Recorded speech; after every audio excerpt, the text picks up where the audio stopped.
Nalambat sa Iloilo City ang apat na Indian national na miyembro umano ng isang terrorist group sa kanilang bansa. Ayon sa mga otoridad, malaking bagay ang high-tech na pamamaraan para matugi sila. Nakatutok si Joseph Moro.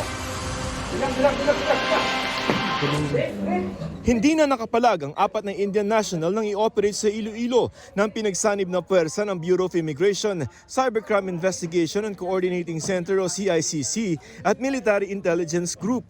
Mga miyembro umano sila ng Khalistan Tiger Force na itinuturing na terrorist group sa India dahil sa misyon umanong buhayin ng terorismo sa Punjab. They are wanted for several crimes in their country. Merong murder, meron pong mga panloloko doon po sa kanilang bansa.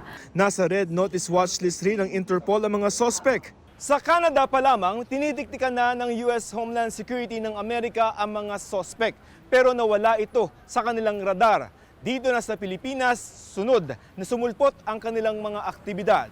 Na-detect nila dito sa Pilipinas pero hindi nila mahanap kung nasaan. Sa puntong ito na tumulong ang CICC ng ating Department of Information and Technology o DICT.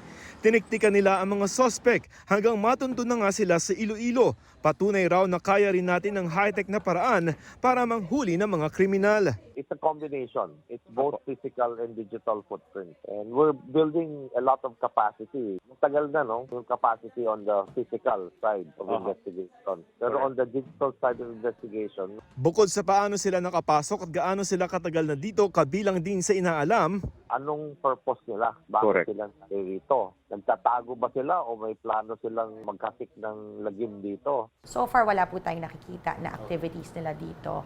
But they might be just evading yung kanilang crimes in their country. naharap sila sa sari-saring kaso sa India. Para sa GMA Integrated News, Joseph Morong, nakatutok 24 oras.